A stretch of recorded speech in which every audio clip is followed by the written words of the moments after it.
Bismillahirrahmanirrahim.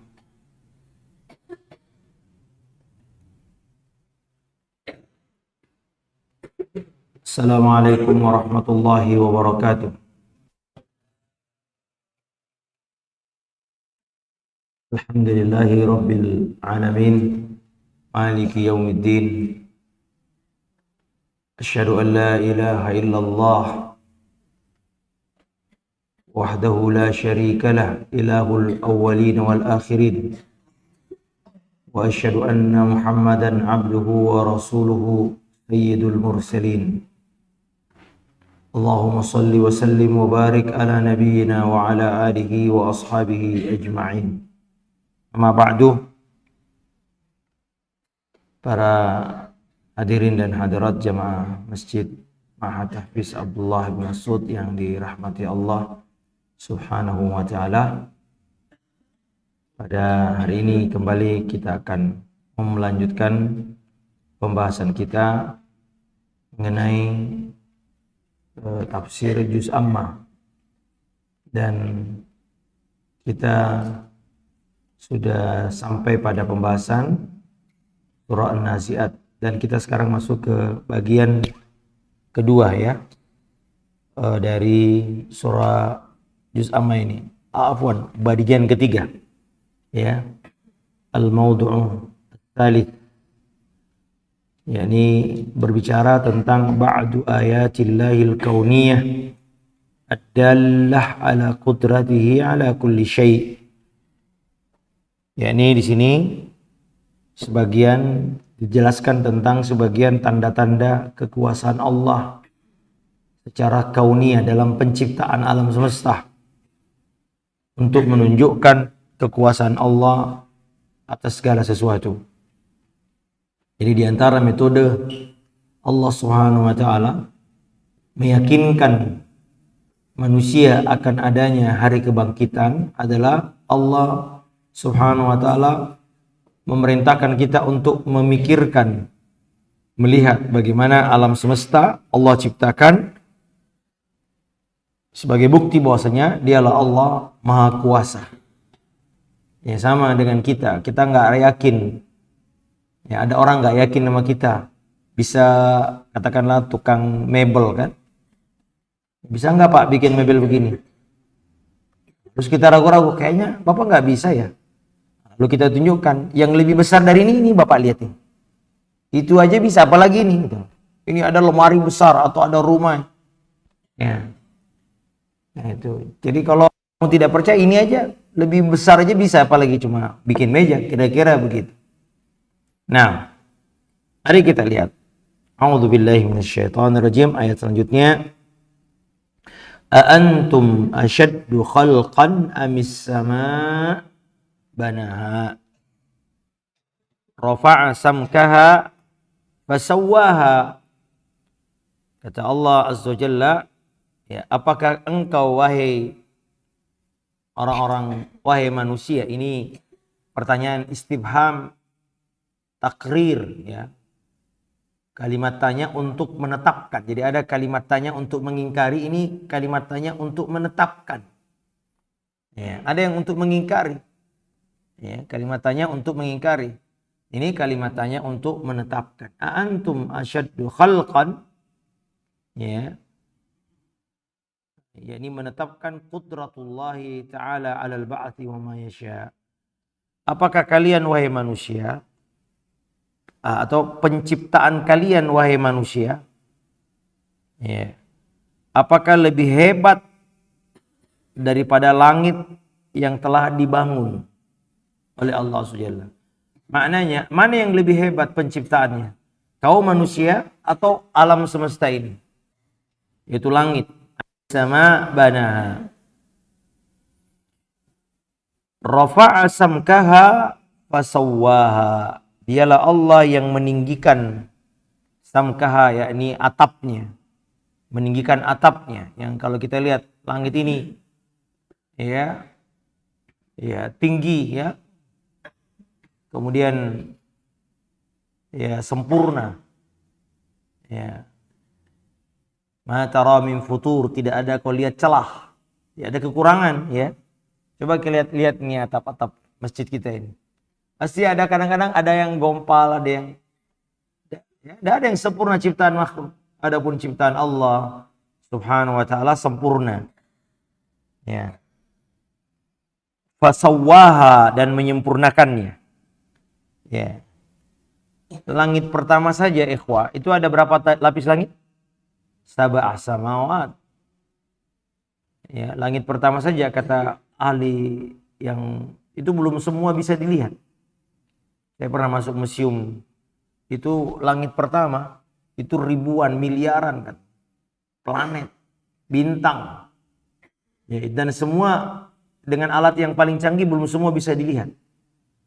Itu langit pertama yang ada yang jarak ratusan tahun cahaya, ya. Ya. Makanya Allah katakan fala uqsimu bima tubsirun wa ma la tubsirun. Aku bersumpah dengan apa yang kau lihat dan apa yang kau tidak lihat. Itu baru langit pertama ya. Kalau bumi kita ini gugusannya apa namanya? Ya, Bima Sakti, ya. Nah, itu banyak gugusan, itu Bima Sakti aja luar biasa. Ini mataharinya bumi ini banyak sekali miliaran. Kita yang paling dekat bulan, yang katanya manusia udah sampai, itu yang paling dekat. Itu la tanfuduna illa sultan. Kalian tidak bisa menempuhnya kecuali dengan kekuasaan Allah Subhanahu. Itu langit pertama. Maka bagaimana dengan langit kedua? Di langit pertama, ya saya tidak tahu apa antara langit pertama dan langit kedua ada, saya tidak salah, perjalanan 500 tahun. Atau lupa saya, jaraknya jauh sekali. Ya, langit kedua, ya langit pertama ada air, langit kedua ada air. Terus langit ketujuh, setelah langit ketujuh apa? Ada kursi, ada air, ada arsy. Ya. Yang kata Nabi, langit ketujuh, 7 lapis langit dibanding dengan kursi Allah, itu ibarat gelang dilempar ke tanah lapang. Besarnya kursi Allah itu dibandingkan dengan 7 lapis. Padahal lapis pertama saja belum bisa kita lihat semua. Bagaimana kekuasaan Allah ini? Coba kita lihat bintang-bintang, ribuan, miliaran bintang itu. Yang kita lihat dengan teleskop, ada yang tidak kita lihat saking jauhnya. Teleskop yang paling canggih. Ya. Jadi perjalanan bukan ratusan ribu tahun, ratusan tahun cahaya. Cahaya tahu kecepatan cahaya. Kecepatan cahaya cepat sekali kan? Cahaya. Nah, itu kecepatan cahaya ratusan tahun. Itu jauhnya luar biasa. Ya, bumi ini kecil sekali. Nah, kata Allah SWT, penciptaan langit itu apakah lebih hebat dibanding kamu yang manusia yang kecil ini? Kalau ribuan miliaran planet saja dengan tata surya yang begitu rapi di atas itu diciptakan Allah SWT, apalagi kita. Ya. Ya.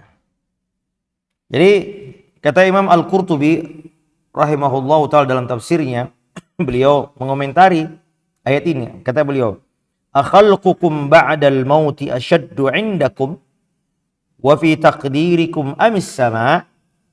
Apakah membangkitkan kalian setelah mati lebih sulit di sisi kalian dan menurut perkiraan kalian amis sama ataukah penciptaan langit? Wahuma fi qudratillahi wahid. Kata beliau, dan keduanya dalam kekuasaan Allah sama mudahnya. Ya, sama mudahnya. Nah. Kemudian, ikhwan, a'azzani Allah wa yakum, makanya Allah tabaraka wa ta'ala menyebutkan dalam Al-Quran, la khalqus samawati wal ardi akbar min khalqin nas, walakinna aktsaran nasi la ya'lamun. Kata Allah, dan penciptaan langit dan bumi lebih hebat dibanding penciptaan manusia. Ya. Kalau langit saja bisa diciptakan yang 7 lapis yang luar biasa ini, apalagi manusia yang kecil ini. Ya, kata Allah, akbar min khalqin nas, walakinna aktsaran nasi la ya'lamun. Tetapi manusia sebagian besar tidak mengetahui. Ya.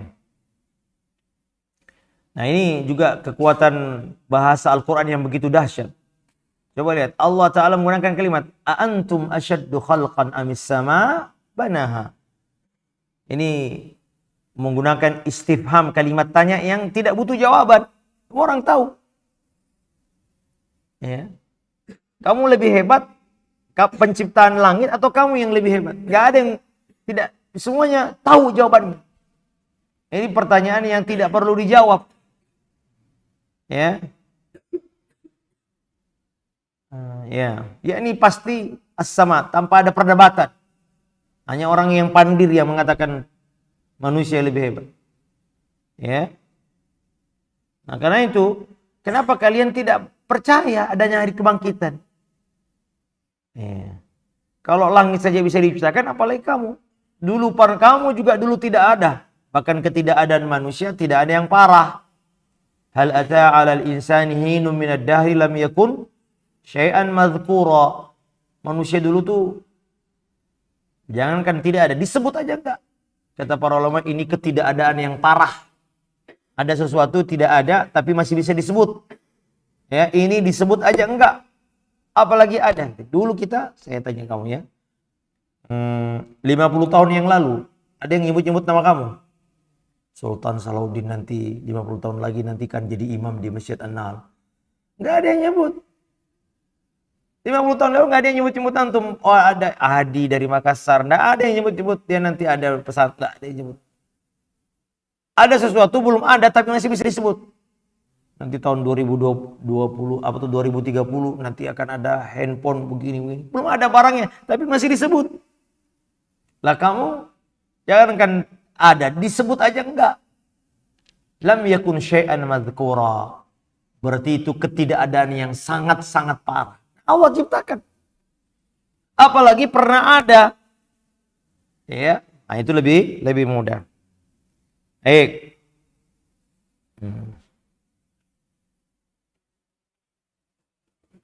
Makanya kalau kita lihat bumi, langit ini ikhwan, Masya Allah ya, sempurna sekali.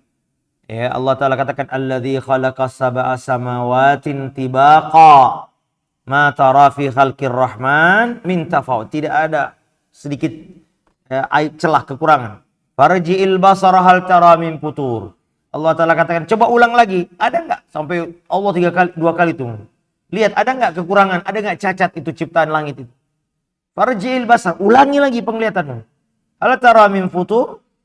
Tumarji'il basara karratain. Ulangi lagi yang kedua kalinya. Yang qalib ilaikal basaru khasiyah wa huwa sir. Saya kamu akan tidak akan mendapatkan sedikit pun aib dan celah pada penciptaan. Coba kalau tukang bikin ini, apa sebagus-bagusnya ada celahnya. Ada cacatnya, ya. Baik.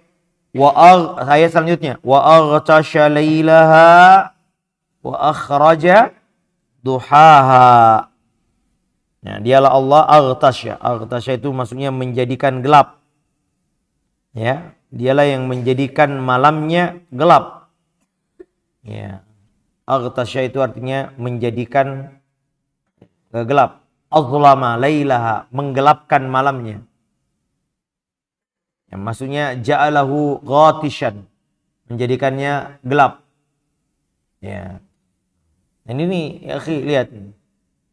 Allah Ta'ala yang kemudian juga wa akhraja duhaha, dan dia juga menjadikan siangnya terang benderang.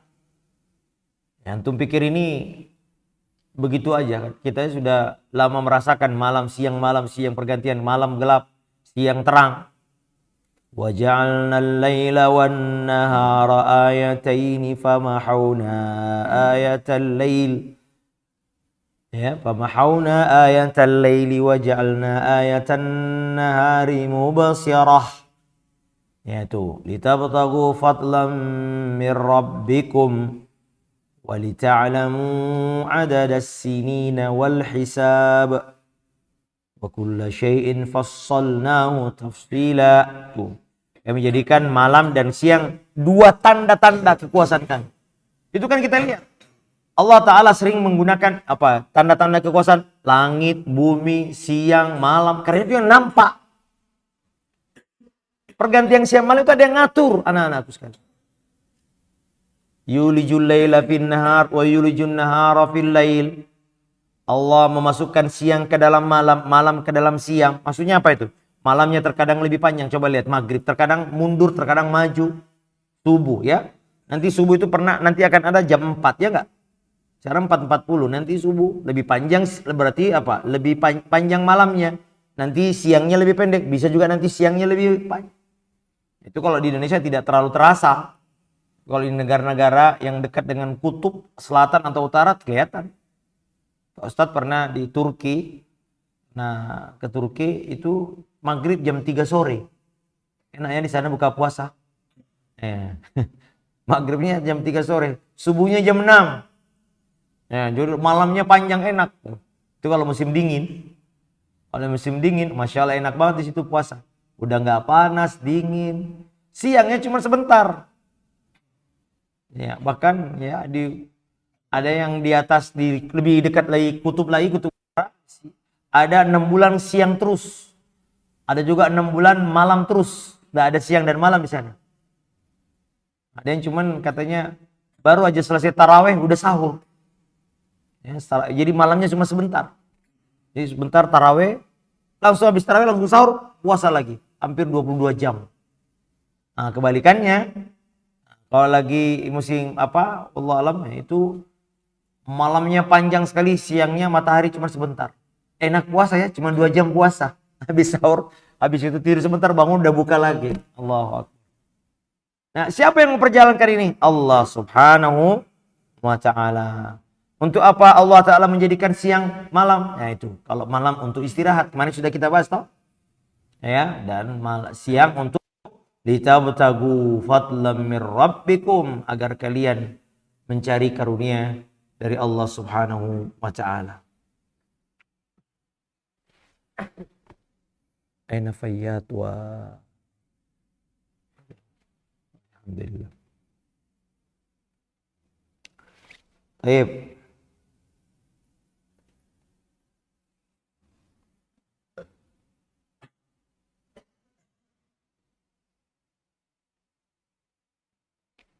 Baik.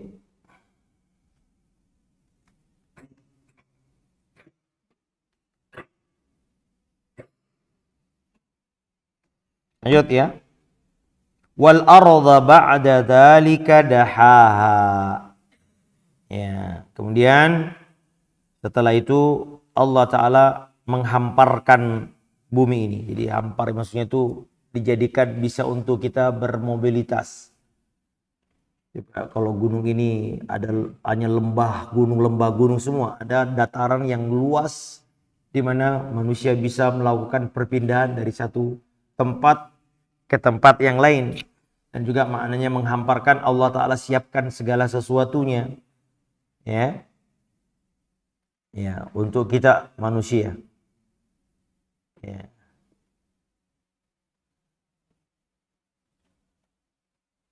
Kemudian akhraja minha ma'aha wa mar'aha. Dari bumi itu Allah pancarkan ma'aha, mata air, wa mar'aha, dan tumbuh-tumbuhan. Tuh.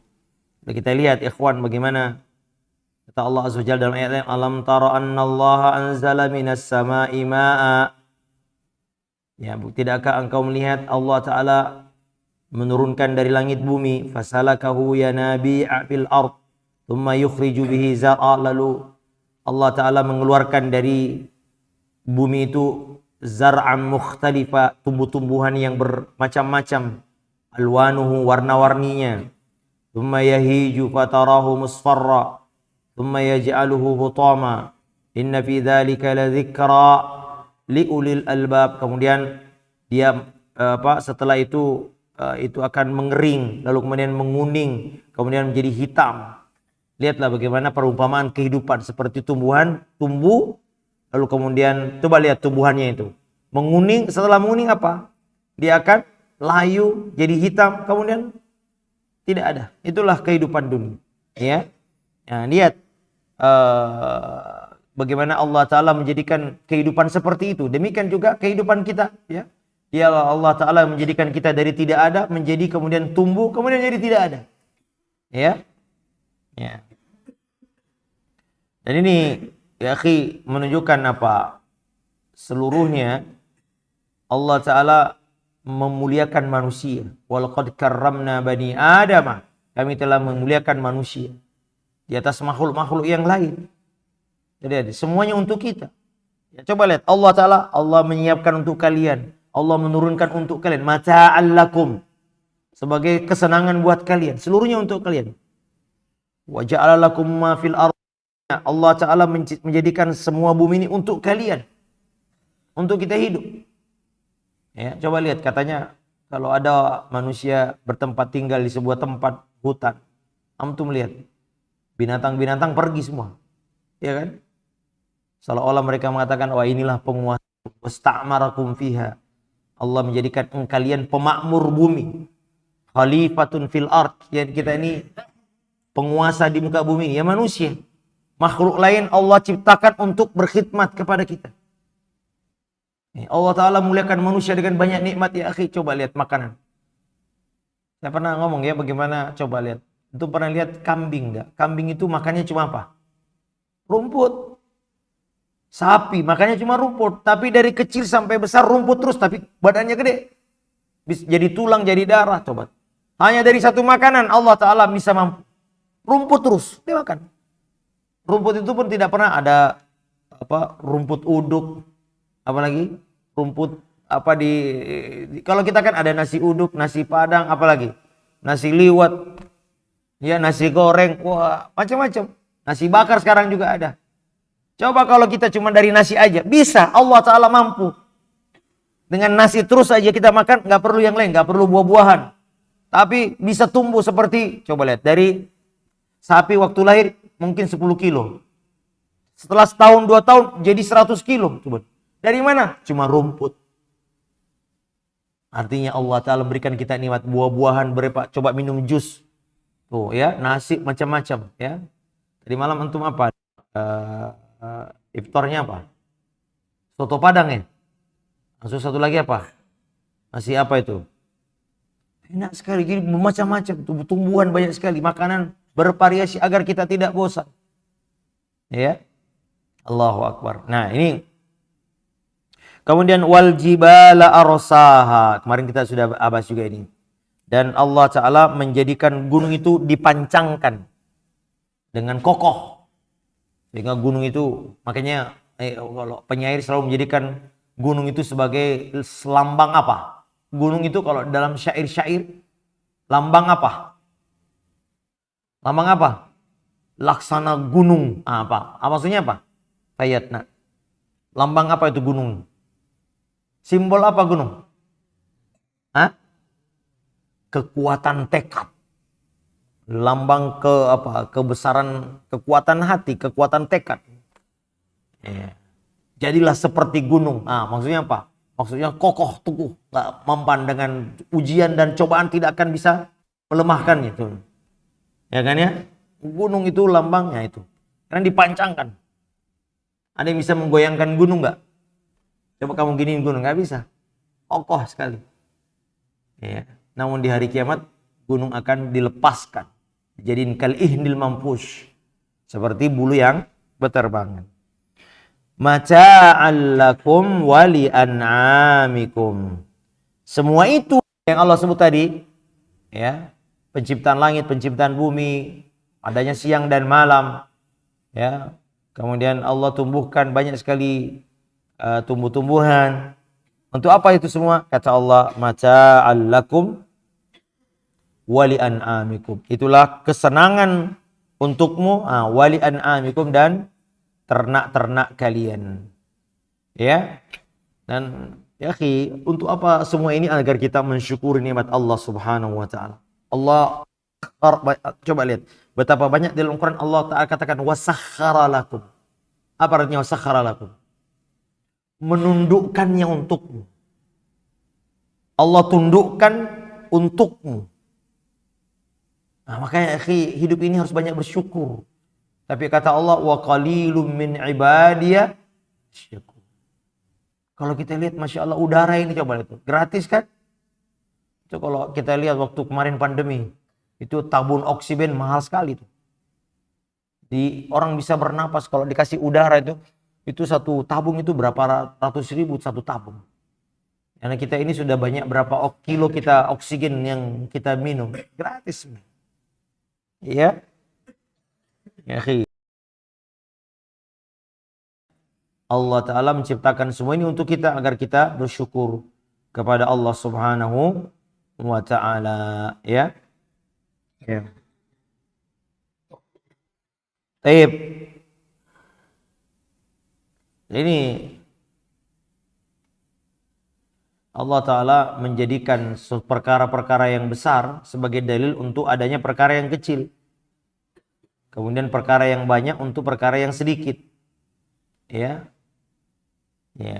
Dan ini perkara yang mudah diterima oleh akal manusia.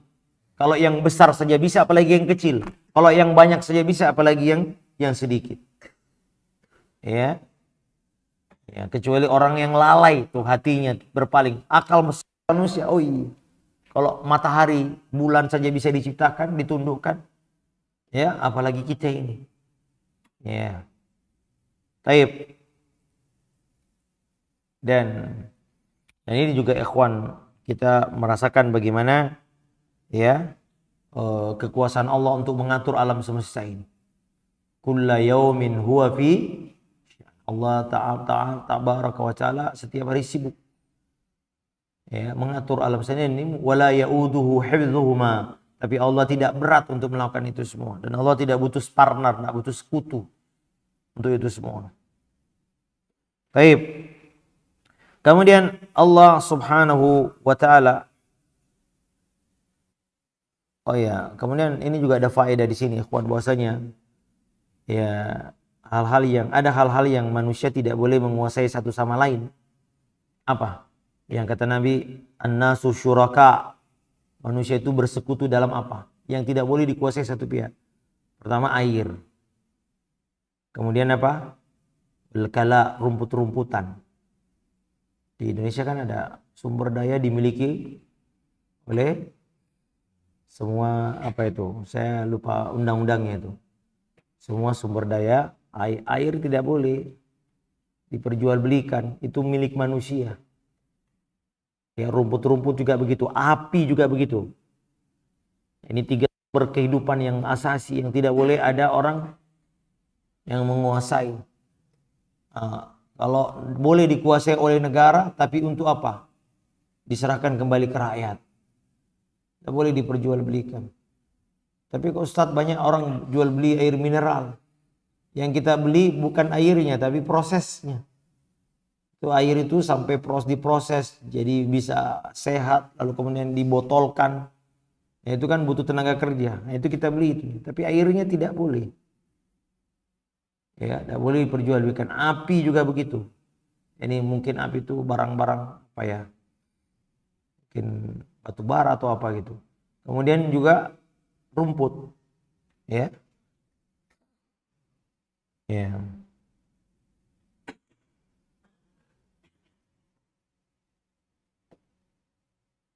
Ya, selama tidak ada pemiliknya secara zahir. Kalau sudah ada pemiliknya, misalnya saya punya tanah lalu, tapi kalau di padang luas gak ada pemilik, itu semua ya berserikat manusia. Jadi penggembala kambing nggak boleh ngetek saya ini ya, selama belum ada pemiliknya secara zahir.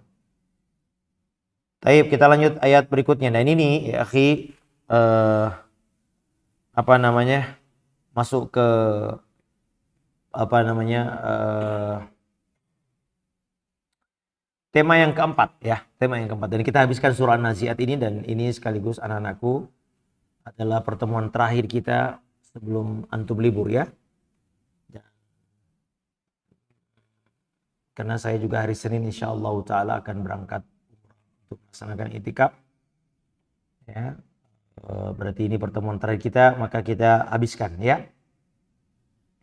Baik.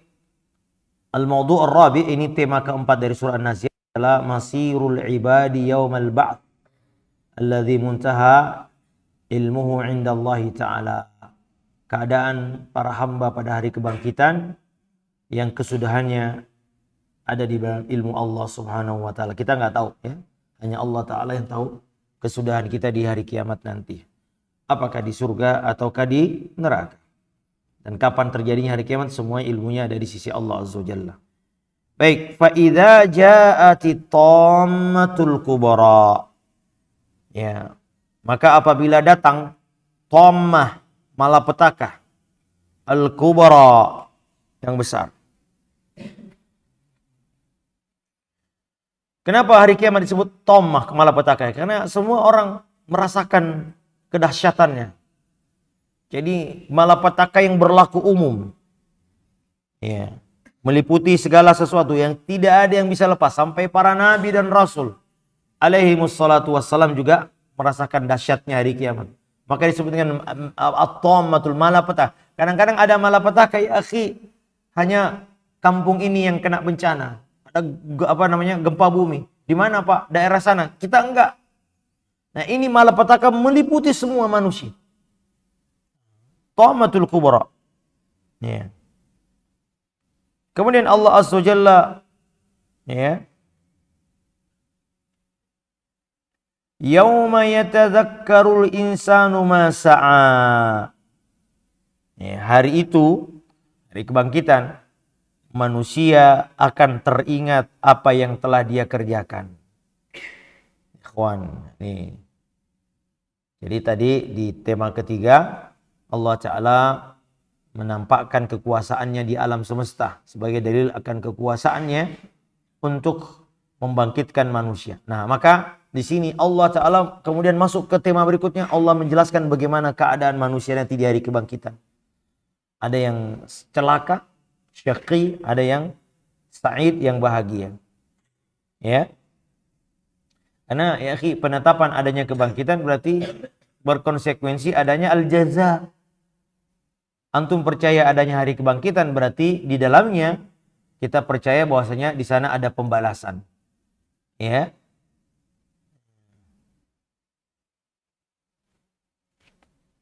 Baik. Ya.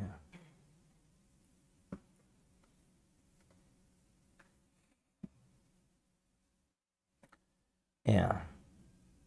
Dan ya akhi, di sini nih manusia mengatakan, Allah Ta'ala katakan manusia akan ingat. Sekarang antum, saya tanya, ya, kejadian 1 tahun yang lalu kamu ingat gak? Pernah melakukan mukhalif di Ma'had ini? Ada yang masih ingat gak? Pernah dihukum? Kalau setahun yang lalu mungkin masih ingat, 2 tahun yang lalu, 3 tahun yang lalu, waktu kecil, waktu SD. Ada yang diingat, ada yang tidak diingat kan? Sebagian besar kita nggak ingat pernah ngapain kan. Ya, tapi ya akhi, di hari kiamat nanti Allah Ta'ala membuka semua ingatan itu, nampak semua, tidak ada yang tersisa. Kata Allah, yauma yatadzakkarul insan. Sekarang manusia ya akhi, dan ini kata sebagian ulama, ya Allah Tabaraka, dan ini ngeri ya, bagaimana kita ingat semua. Sekarang ini akhi, coba kalau kita ingat semua dosa kita, mungkin kita nggak bisa tidur tiap hari. Diingatkan semua detail kita punya perbuatan, nggak bisa. Tapi di dunia ini kita dibuat lupa sebagian, agar kita tidak bersedih terus menerus, ya nggak? Coba kalau kecelakaan, coba kita kalau misalnya ada kesedihan yang terus menerus kita ingat, nggak pernah. Tapi terkadang Allah buat kita lupa itu kesedihan kita. Kemarin mungkin kita sedih ada musibah yang menimpa kita. Tapi kemudian setengah bulan, 2 bulan kemudian lupa. Hingga kita hidup lagi normal. Ya enggak? Coba kalau dibuka terus itu. Nah, di hari kiamat anak-anakku sekalian, semua yang pernah kita lakukan, tidak ada sedikit pun amalan, kecuali pasti kita akan mengingatnya. Baik yang amalan kebaikan maupun amalan keburukan. Ya. Kata Allah Azza wa Jalla, ahsahullah wa nasu. Ya, Allah Ta'ala akan menghitung semua amalnya walaupun mereka melupakannya. Jangankan orang kafir ya akhi, orang-orang beriman pun sering lupa akan maksiat yang mereka lakukan. Coba saya tanya, antum berapa banyak sholat yang antum tinggalkan? Sudah berapa waktu? Ada yang ingat gak? Kamu pernah gak sholat kan? Nah, berapa kali kamu gak sholat?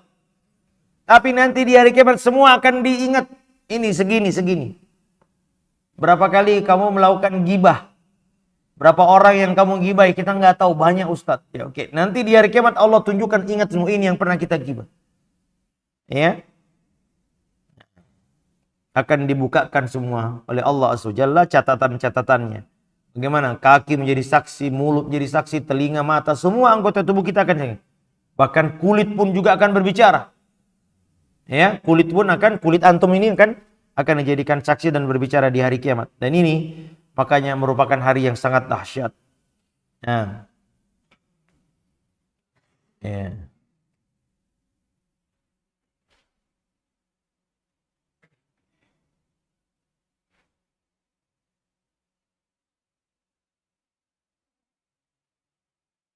Baik. Kemudian waburrizatil jahim liman yara, kata Allah, dan neraka akan diperlihatkan ya kepada setiap orang yang melihat. Baris maksudnya manusia tidak ada yang tersembunyi. Ya. Nah, ini ketika di neraka didatangkan, kata Nabi sallallahu alaihi wasallam, ya, yu'ta bi jahannama yauma idzin laha sab'una alf zimaman. Neraka akan didatangkan di hari kiamat dengan 70.000 kekang. Ya, tali. Jadi dihela, yakni ditarik dengan 70.000 tali. Ya. Sab'una alfun zimam. Ma'a kulli zimamin sab'una alf malakin yajurrunahu. Coba itu berapa itu jumlahnya ya? Jadi 70.000 tali. Di setiap tali akan dihela oleh malaikat, satu tali 70.000 malaikat. Berarti ada berapa malaikat ini? Yang menarik itu, saking besarnya ini neraka. Berapa? 7 kali 7 berapa? Ya kira-kira 4 miliar 900, sudah berapa ini? Tuh. 4,9 miliar coba. Malaikat tuh. Malaikat yang sangat besar. Satu aja Masya Allah. Ya. Kata Nabi diperlihatkan malaikat yang mengusung, yahmilunal arsh, antara telinga dan pundaknya sejauh 700 tahun perjalanan dari sini. Itu baru pundak. Panjangnya 700 tahun perjalanan. Nah ini satu tali itu 70.000 malaikat. Dahsyatnya ya. Ya. Dan ditampakkannya neraka sebagai pertama untuk semakin memberi rasa sedih, rasa takut kepada orang-orang kafir. Disitulah nanti tempatnya. Dan juga ini untuk menunjukkan nikmat kepada orang mukmin. Ya. Namun kita semua akan kata Allah Azza Jalla wa kulluhum ati yaumal qiyamah. Semua mereka akan mendatangi neraka. Ya, maksudnya mendatangi itu melihat dan melewati punggungnya. Ya. Dahsyat sekali ya. Yang bahkan neraka pun juga mengatakan hal mim mazid yauma naqulu li jahannama halim talati, ya, wa taqulu hal mim mazid. Yang itu di hari kiamat nanti Allah tanya kepada malaikat, kamu sudah penuh? Kata malaikat, Allah tanya kepada neraka, neraka bisa bicara, apakah kau sudah penuh? Kenapa penuh ya akhi? Karena Allah Ta'ala tetapkan penduduk neraka lebih banyak. Walaqad dzara'na li jahannama katsirun minal jinni wal ins. Kami akan penuhi neraka lebih banyak dari penduduk surga dan neraka, daripada penduduk neraka. Ya. Perbandingannya 1000 banding 1 ya akhi. Penduduk surga 1000 itu hanya 1 yang masuk surga. Itu perbandingannya. Ya, insyaallah ya. Ya. Ada yang ulama mengatakan nanti di hari kiamat yang bisa melihat neraka hanya orang-orang kafir. Ya. Ya. Jadi yang melihatnya hanya orang kafir. Ya. Namun ada pendapat lain mengatakan bahwasanya orang beriman juga melihat neraka. Ya. Tapi bukan pandangan azab, hanya melihat. Tapi kalau orang kafir melihat neraka dalam bentuk azab. Ya.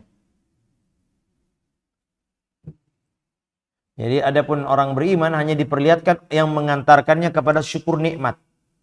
Ya, kita kalau diperlihatkan itu ada musibah tuh, kamu selamatkan, ya, masya Allah. Kita melihat musibah, apa yang kita lakukan? Alhamdulillahilladzi afani mimma ibtalaka bih ala katsirin mimman khalaqa tafdhila. Jadi kalau antum melihat musibah ya akhi, kata Nabi SAW, hendaklah berdoa dengan doa ini, ya, maka Allah akan selamatkan kita dari sama. Di Indonesia orang kalau dapat musibah malah senyum, selfie gitu ya. Ada orang kebakaran rumahnya, kita selfie di situ. Justru kita harusnya berdoa, segala puji bagi Allah yang telah menyelamatkan dari musibah yang menimpamu. Ya. Ya. Baik.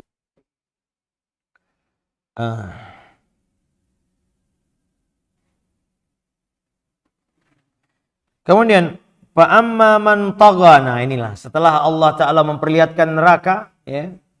Lalu Allah Ta'ala sebutkan, adapun orang-orang yang tagha, yani melampaui batas. Ya. Ya, inilah sebab masuknya mereka ke dalam neraka. Ya, mereka melampaui batas, yaitu apa? Tarkul iman, meninggalkan keimanan. Wal istijabah, dan tidak menjawab seruan Allah Azza wa Jalla bi'ada'i faraidihi, dengan melaksanakan kewajibannya. Wajtinabi nawahihi, dan meninggalkan larangan. Itu namanya tagha. Tidak beriman. Wa aral hayatad dunya, dan mereka lebih mementingkan kehidupan dunia daripada kehidupan akhirat. Ya, ini banyak sekali ya. Bal tu'sirunal hayatad dunya, kalian lebih mementingkan kehidupan dunia. Dan inilah keadaan orang kafir, anak-anakku sekalian ya. Mereka hanya beriman kepada apa yang mereka lihat. Ya'lamuna zahiran minal hayatid dunya wa hum 'anil akhirati hum ghafilun. Allah sebutkan sifat orang kafir itu apa? Mereka hanya percaya kepada hal yang zahir. Ma hiya in hiya illa hayatud dunya, hayatuna dunya. Namutu wa nahya. Kata mereka, kehidupan itu hanya dunia, kita mati, kita hidup dari sini. Mereka tidak percaya kepada yang gaib. Maka di antara ciri orang yang bertakwa apa? Alladzina yu'minuna bil ghaib. Mereka yang percaya kepada hal-hal yang gaib. Ya. Adapun kita akhi, orang beriman apa? Menjadikan dunia sebagai sarana untuk akhirat. Wabtagi fima ataqallahu daral akhirah. Ya, hendaklah engkau mengejar akhirat dengan cara apa? Menggunakan nikmat yang telah Allah berikan kepada kalian. Ya. Ya. Jadi dunia jembatan, sarana untuk beribadah dan meraih akhirat Allah Subhanahu wa ta'ala. Karena itu ada doanya yang diajarkan Nabi, wala taj'alid dunya akbar hammina wala mablagha ilmina, ya, wala taj'al musibatana fi dinina. Itu ada. Ya Allah, jangan kau jadikan musibah pada agama kami. Musibah pada badan masih ringan, nakku. Musibah yang menimpa harta masih ringan. Musibah terbesar apa? Agama. Musibah terbesar kalau kalian tidak sholat, tidak bisa mengaji musibah, tidak mengenal agama, tidak pernah baca Quran, itu musibah. Kalau musibah harta, mungkin meninggal keluarga kita, atau mungkin harta kita habis, itu musibah dunia. Agama.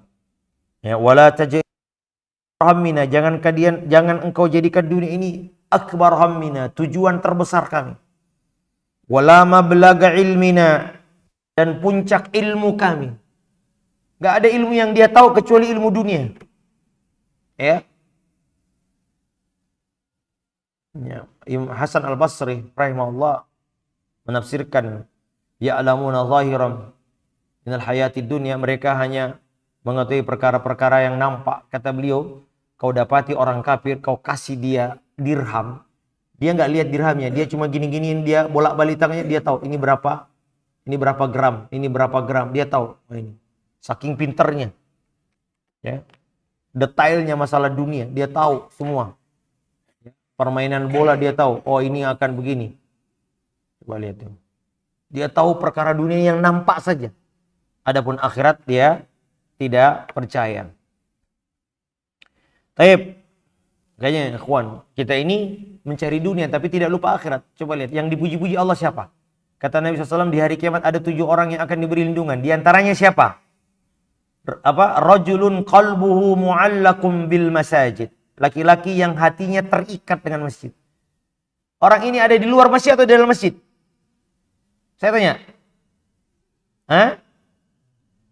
Di luar masjid. Dia lagi dagang di pasar. Tapi kalau suara azan, seolah-olah ada tali yang menariknya ke masjid. Hatinya selalu tertambat ke masjid. Tahu nggak? Hewan kalau ditambat, ya, dia cari makan, tapi talinya diikat ini. Ya, maka kalau ada digerakkan tali begini, dia balik lagi. Nah, juga ada ayat dalam Quran, rijalun la tulhihim, ya, kata Allah SWT, tijaratun wala bai'un an dzikrillah. Ya. Ya. Laki-laki yang tidak dilalaikan oleh perdagangan dan jual belinya dari mengingat Allah. Wa iqamis shalah wa ita'iz zakat. Dari melaksanakan sholat dan mengeluarkan zakat. Jadi seorang mukmin, ya akhi, mungkin mereka dagang di pasar, tapi kalau sudah sewaktunya Allah, sholat, mengeluarkan zakat, mereka tidak pernah lalai itu semua. Kita sebagian orang mukmin lalai, sudah nonton bola nggak sholat, nggak puasa dan lain sebagainya. Apalagi 10 hari terakhir, ya, kalau sudah masuk 10 hari terakhir Ramadan, orang mulai meninggalkan masjid. Mereka sibuk di pasar-pasar, di terminal-terminal. Sebagian besar mereka sudah tidak puasa. Waliyatubillah. Ya, mereka menjual dunianya, mereka menjual akhiratnya untuk kepentingan dunia sesaat. Ya. Ya. Kemudian fa innal jahima hiyal ma'wa. Ya. Ya, di sini Allah Ta'ala sebutkan dulu, ya, kenapa mereka masuk neraka, yaitu orang yang melampaui batas dan mementingkan dunia. Kenapa Allah Ta'ala menyebut melampaui batas, kemudian mengutamakan dunia? Karena melampaui batas diantara sebab manusia, ya, mementingkan dunianya. Ya. Jadi untuk jadi yang dilakukan sebab dulu, baru yang akibatnya. Mereka melampaui batas, akibatnya apa? Mereka mengutamakan dibanding akhirat. Taib. Kemudian ayat selanjutnya, setelah Allah Ta'ala menyebutkan tentang keadaan orang kafir, maka sekarang orang mukmin sekarang, ya. Wa amma man khafa maqama rabbih. Adapun orang yang takut akan kebesaran Tuhannya, wa nahan nafsa 'anil hawa, dan menahan hawa nafsunya, fa innal jannata hiyal ma'wa, maka sesungguhnya surga tempat tinggalnya. Coba lihat ya, anak aku, ada 2 kan di situ. Khafa. Fa amman man khafa maqama rabb. Yang kedua, wanahan nafsa anil hawa. Ini apa ya? Orang yang, ini disebutkan 2 keadaan orang yang masuk surga. Pertama, takut. Kedua apa? Menahan hawa nafsu. Lihat di sini. Ya. Jadi yang dimaksud khafa maqam, bahwasanya setiap dia bermaksiat, dia ingat kebesaran Allah. Makanya Allah Ta'ala katakan,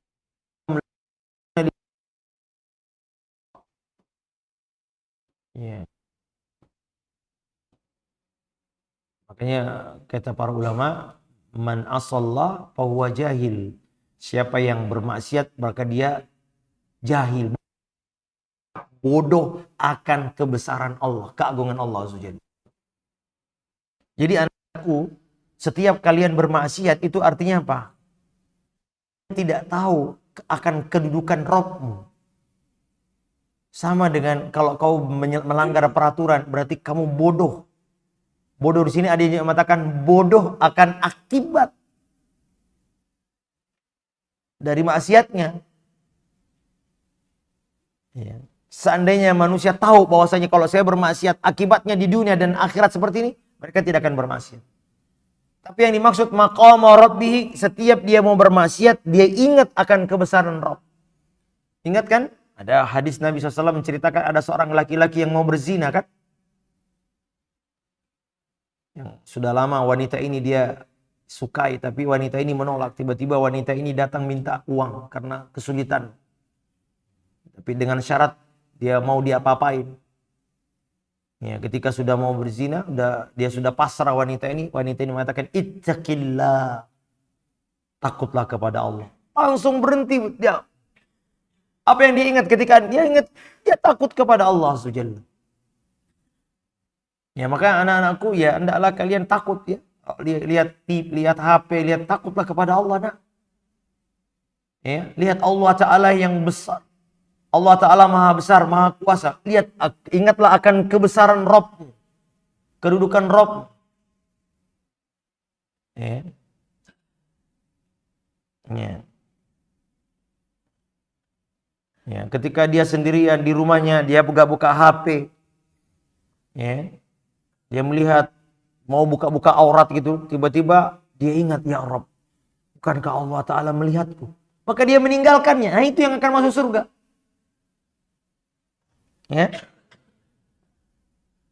Ya. Nah, karena ya ikhwan, takut kepada Allah Azza wa Jalla ini di antara ibadah yang sangat agung. Dengar nggak hadis Nabi SAW, ada seorang laki-laki yang banyak berlebih-lebihan dalam maksiat. Sehingga ketika dia mau meninggal, dia suruh anak-anaknya, nanti kalau aku meninggal, bakar harikuni. Kalau sudah kau bakar, itu debu abunya pembakaran jasadku, tubuh-tubuh, sampai halus. Habis itu, terbangkan kepada angin, supaya hilang. Ada syubhat di kepalanya. Ya, mungkin ya dia ini Allah tidak akan bisa membangkitkan saya kalau sudah ditumbuh-tumbuh. Kalau di jasad utuh ditaruh di kuburan bisa dibangkitkan. Ini bakar tuh.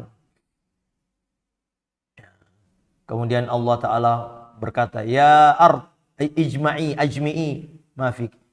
Kata Allah, wahai bumi, kumpulin semua. Tiba-tiba jadi manusia lagi. Dibangkitkan kembali. Lalu Allah tanya, kenapa kau lakukan ini? Lima fa'alta. Kata laki-laki ini, min khasyatika ya Rabb. Faghafara lahu. Karena aku takut akan azabmu ya. Coba bayangkan.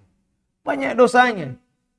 Ya, ada syubhat di kepalanya. Kalau saya ditumbuk mungkin Allah tidak akan mau. Karena dia takut. Kenapa dia melakukan itu? Kata dia, ya Rabb, karena aku takut kepada.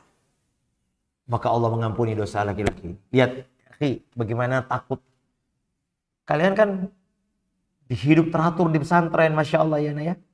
Apa yang membuat kalian takut sama siapa? Takut sama syekh kan? Itu hebatnya itu takut.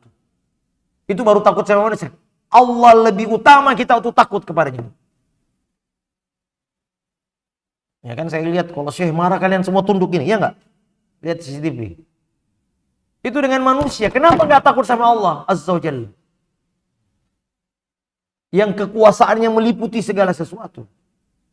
Lihat nih, yang masuk surga nak maqam Rabbi.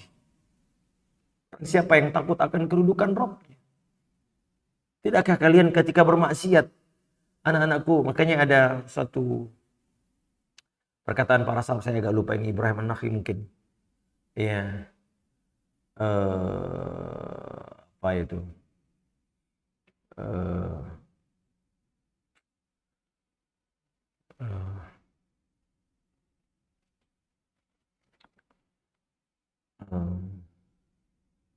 Saya agak lupa ini ya matan ini, tapi ya, ada suatu perkataan yang menyentuh hatinya ya. Ya, setiap engkau ingin bermaksiat, ya, coba cari tempat di mana Allah tidak melihat. Ya, kemudian setiap engkau ingin bermaksiat, jangan pakai rezekinya Allah. Ya kan? Tidakkah engkau malu? Ya, kau bermaksiat di depan ya dengan menggunakan nikmatnya. Nah, saya agak lupa ini, tapi beberapa intinya begitu. Setiap kau mau bermaksiat, yang pertama apa tadi ya? Carilah tempat di mana Allah tidak melihat. Iya, iya Syekh, tidak ada. Pasti semua tempat tidak ada. Lalu kenapa engkau bermaksiat? Bukankah kau tidak malu kau bermaksiat di depannya? Jangankan dengan Allah subhanahu ya akhi, antum di depan Syekh saja berani gak bermaksiat teriak-teriak ada Syekh lagi ini, terus kalian teriak-teriak. Berani nggak? Itu di depan Syekh, di depan orang yang kita manusia loh. Di mana paen Allah? Itu yang takut nak.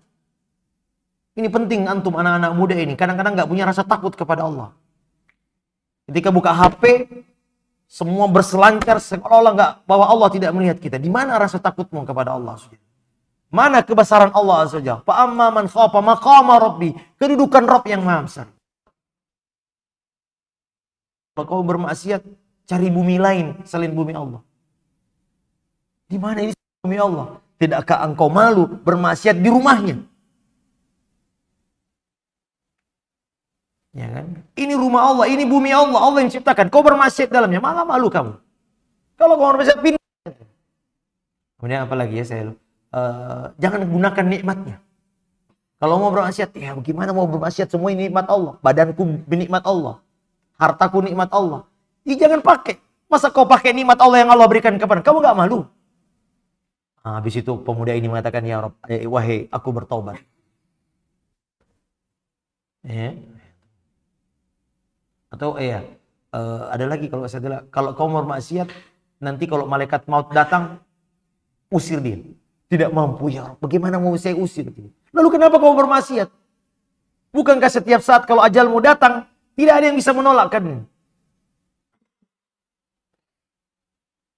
Fa innal mauta alladzi fa innahu yulaqikum. Dia akan mendatangi kita. Nah, maka kalau kau mampu bermaksiat, ketika malaikat maut datang, usir. Bro, jangan dulu datang. Saya lagi sedang bermaksiat. Tidak ada yang bisa menahan kematian kalau datang. Maka kalau kau mampu semua itu, jangan bermaksiat. Silakan bermaksiat. Dia bilang, ya saya bertobat hari ini. Nah ini anak-anakku sekalian. Jadi Allahu Akbar ya. Terutama anak-anak muda. Ya. Rasa takut sekali. Kemudian ini sekarang bulan Ramadan, menahan hawa nafsu. Hawa nafsu ini anak-anakku sekalian, inilah yang bisa menjerumuskan kita. Nafsu itu apa sih?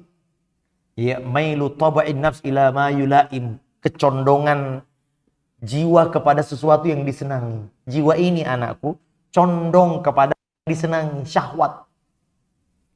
Jiwa ini kalau antum tidak kendalikan, tidak lawan, dia menarikmu kepada kebinasaan.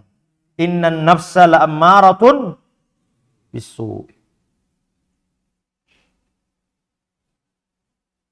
Coba kalau di subuh hari enak tidur apa enak sholat? Nafsu, kalau kamu tanya nafsu akan.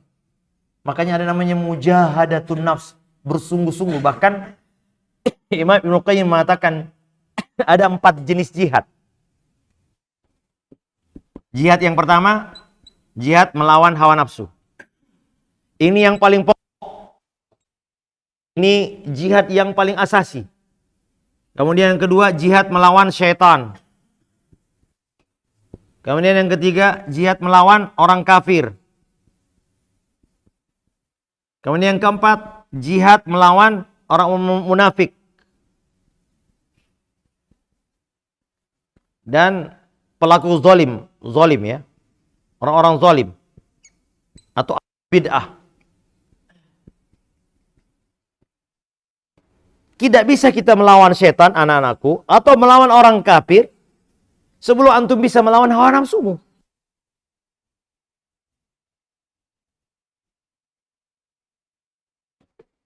Bagaimana mau mengangkat senjata? Sholat subuh nggak bisa bangun di masjid. Coba.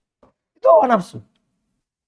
Kalian akan, makanya antum lihat dulu Talut pernah pimpinan pasukan Bani Israel waktu itu melawan Jalut. Ya, yang diantara pimpinan Talut itu ada namanya Daud, Nabi Daud kan. Makanya Jalut itu pasukannya besar-besar.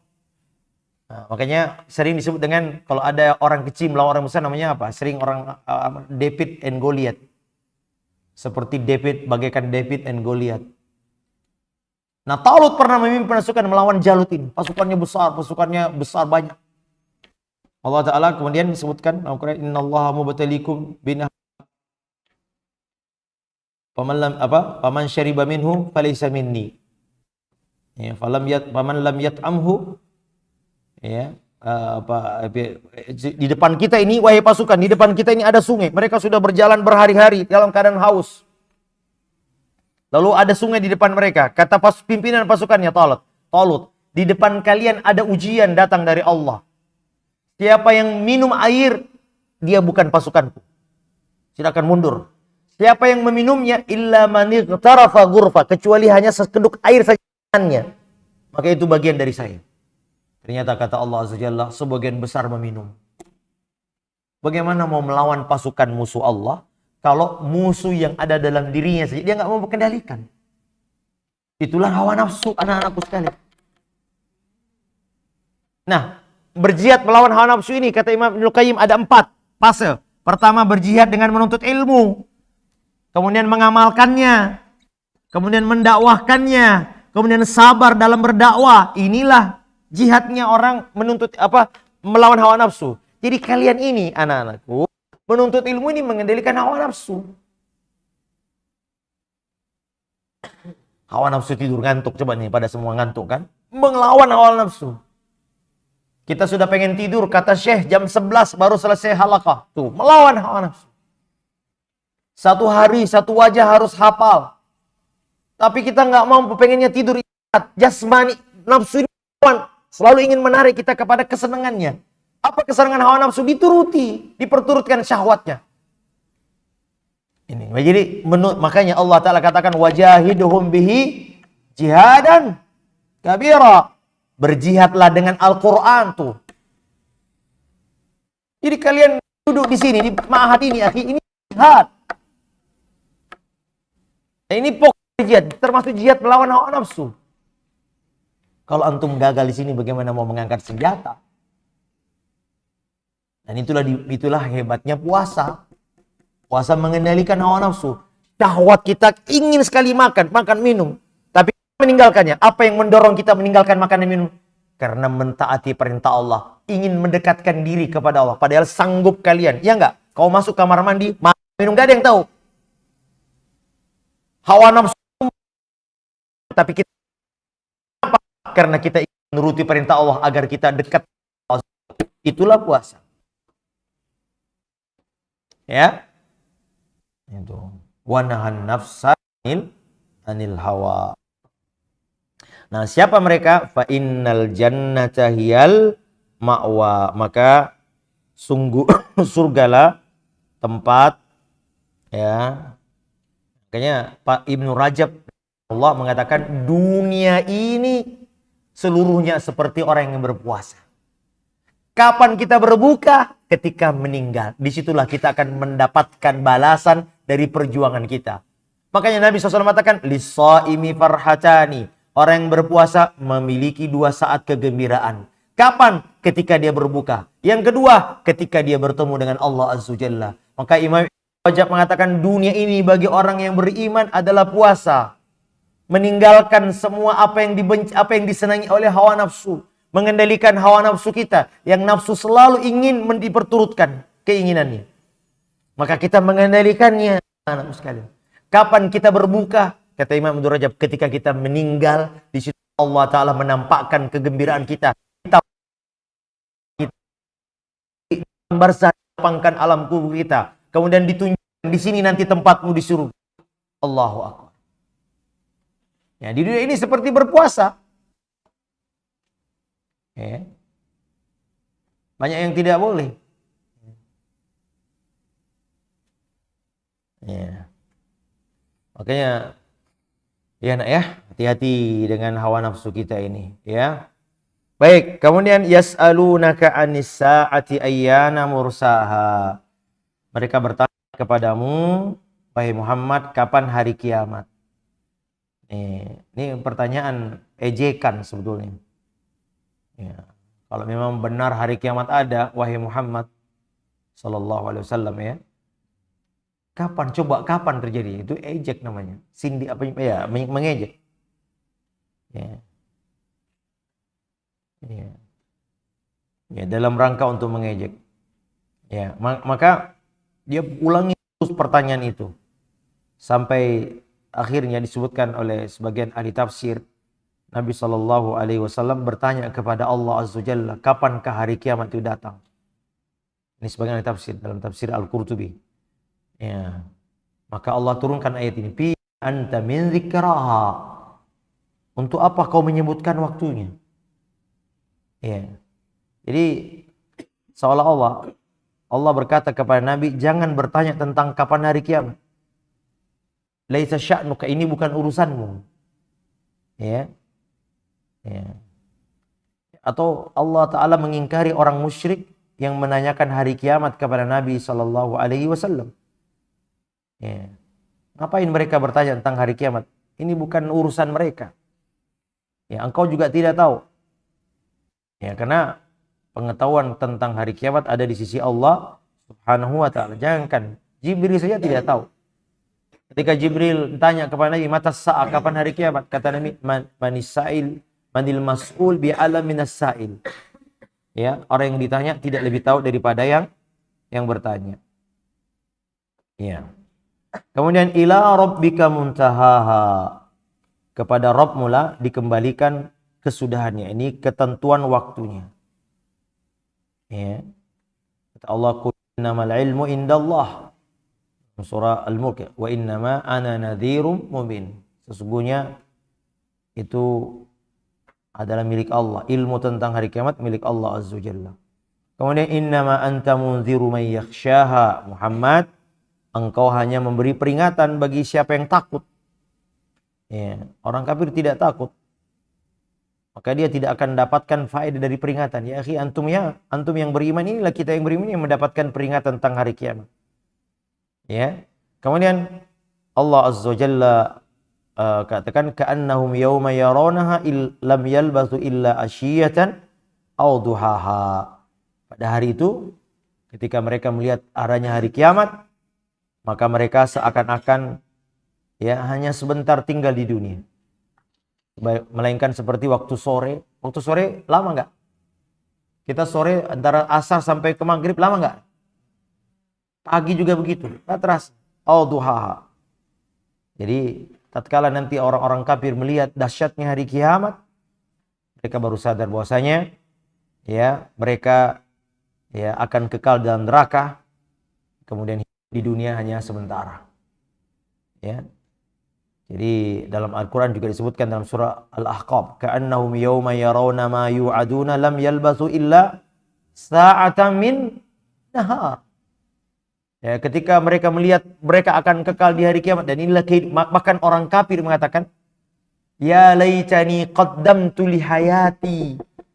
Hayati, kehidupanku ini. Aduh celaka, kenapa saya dulu tidak beramal untuk kehidupanku ini? Mereka baru sadar bahwasanya kehidupan yang sesungguhnya hari kiamat. Untuk kehidupanku ini. Kemarin waktu di dunia, gagah-gagah mengatakan ini hidup di dunia, yang lain bukan kehidupan. Makanya Nabi SAW mengatakan, la aisha illa aishal akhirah. Tidak ada kehidupan kecuali kehidupan akhir. Kenapa disebut akhirat sebagai kehidupan? Karena tidak ada kesulitan. Tidak ada mati, tidak ada menua, tidak ada kekurangan. Di surga tidak ada, bahkan meludah aja enggak, buang air enggak, belekan enggak, ingusan juga enggak, sakit enggak, galau enggak ada, stres enggak ada, mati juga enggak ada. Apa enggak bukan kehidupan yang sempurna itu?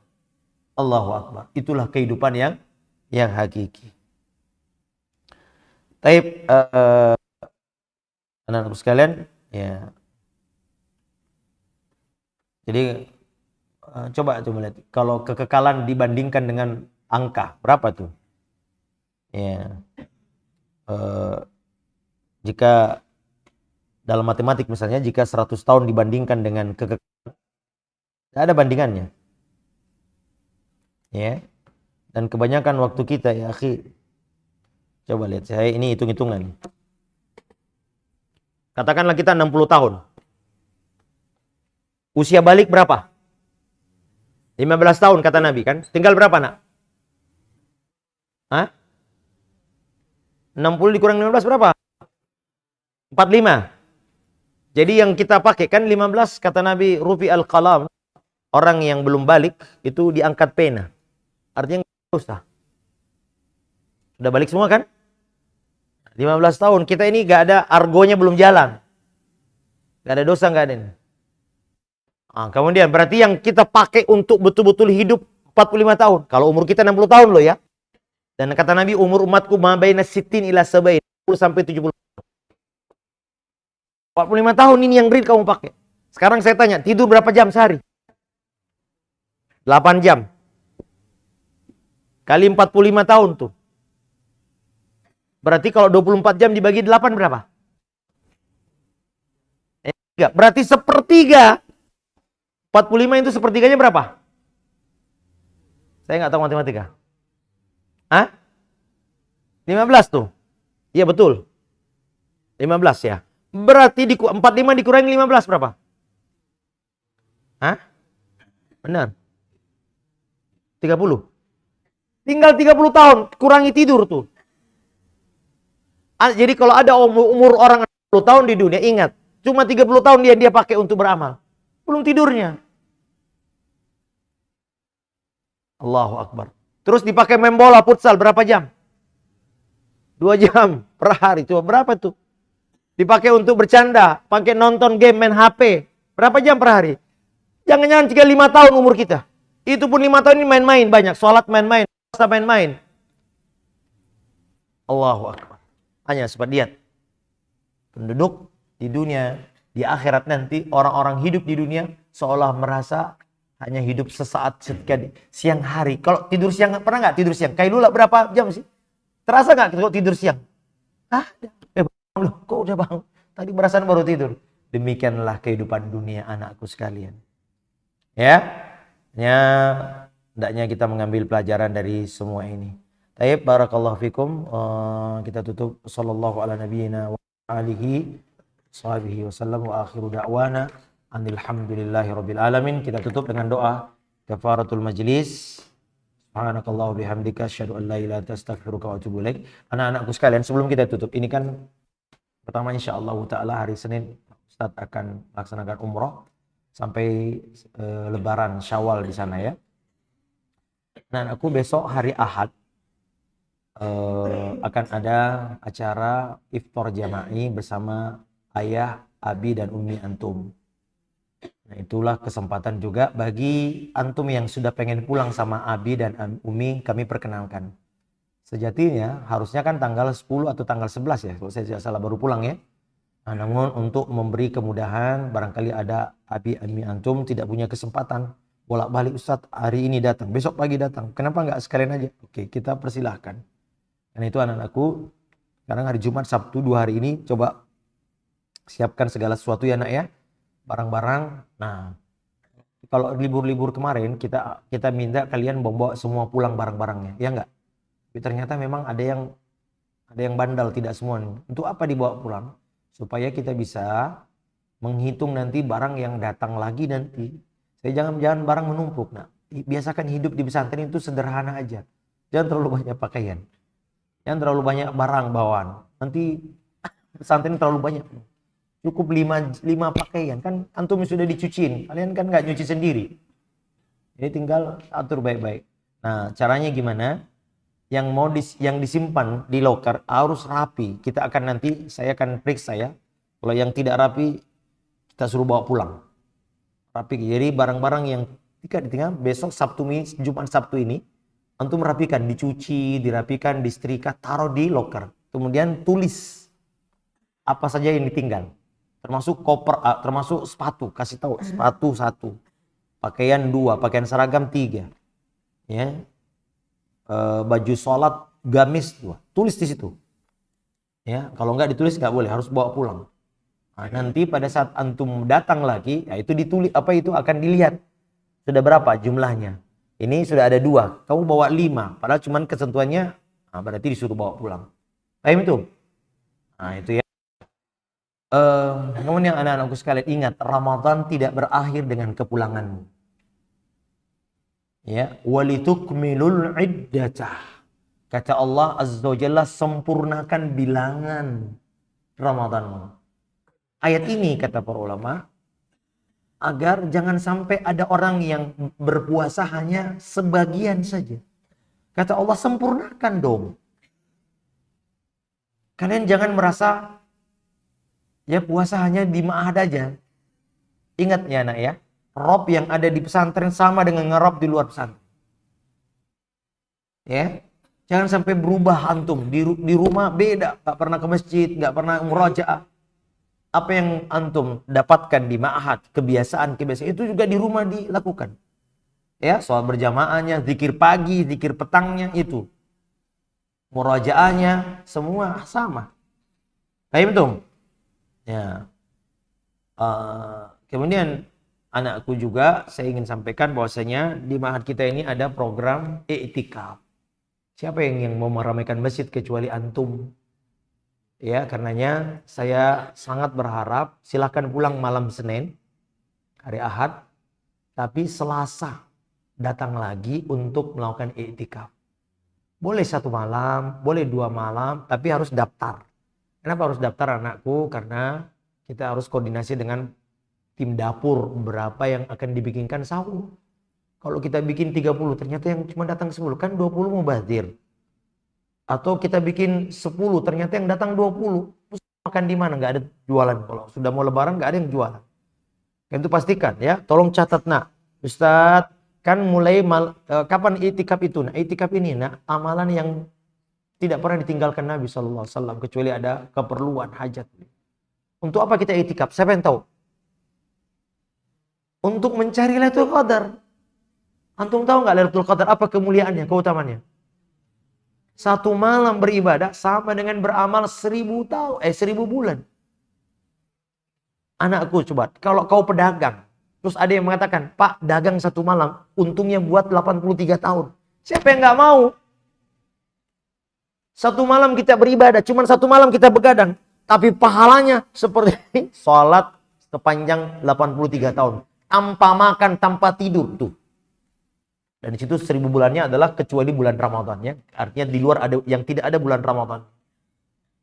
Makanya Ibnu Qayyim mengatakan seandainya kita nggak diberitahu di mana, kapan Lailatul Qadar, kita akan cari sepanjang tahun. Ya, makanya untuk apa kita i'tikaf? Agar bisa mengoptimalkan ibadah di malam-malam Lailatul. Ya. Nah, karena itu yang tinggal di sekitar Bojongkulur ya. Cilengsi, Jati Asih, Bekasi, Depok jauh nggak Depok? Dekat ya. Saya tanya, Raha Danis di mana tinggalnya nak? Oh Cilengsi, pokoknya Cilengsi, Bojongkulur harus ya, Ciangsana. Nah, kamu Fahri di mana nak? Kamu tinggal di mana? Tambun. Hah? Oh Jakarta Selatan. Oh anak Jaksel antum ya. Ya, itu sebaiknya sini nak ya. Mungkin tidak semuanya hari, tapi yang Masya Allah ya, saya memberi apresiasi kepada Ananda Hisham. Hisham ini sampai malam takbir baru pulang. Ya. Hisham, tahun ini sama. Mulai hari ke-20. Kapan kita mulai itikaf itu? Kalau menurut sunnahnya adalah malam 21. Malam 21 itu sudah mulai. Jadi 20 Ramadan. Maghribnya, itu udah. Atau malam 21. 20, hari ke-20 atau malam 21. Maghrib sudah di sini. Kapan terakhir? Malam takbiran. Setelah besok diumumkan lebaran, setelah sholat maghrib baru kita keluar masjid. Ada bahkan yang mengatakan sampai hari raya. Jadi ketika dia keluar dari itikaf, dia berangkat langsung ke lapangan sholat. Disitulah selesai itikafnya. Itu yang terbaik, mantap banget. 10 hari hanya dalam setahun. Kita apa sih itikaf itu? Kata Imam Ghazali, qat'ul alaik minal khalaik, memutuskan hubungan dengan makhluk. Wal insyigalu ilal khaliq, dan menyibukkan diri beribadah kepada al-khaliq, kepada Allah Azza Jalla. Ya. Jadi anak-anakku sekalian, saya berharap antum catat ya, catat, minta sama Ustadz beberapa musyrik antum, Ustadz saya pengen itikaf di malam ini, malam ini, malam ini. Tulis ya. Ya. Dan bahkan yang mau itikaf yang 10 hari, insya Allah anak-anakku ma'had akan menyiapkan makannya, minumannya, bukanya semua disiapkan. Tinggal antum ya datang ke sini beribadah kepada Allah Azza Jalla. Nam hadza wallahu taala a'lam. Sallallahu ala nabiyyina wa ala alihi wasallam. Assalamualaikum warahmatullahi wabarakatuh.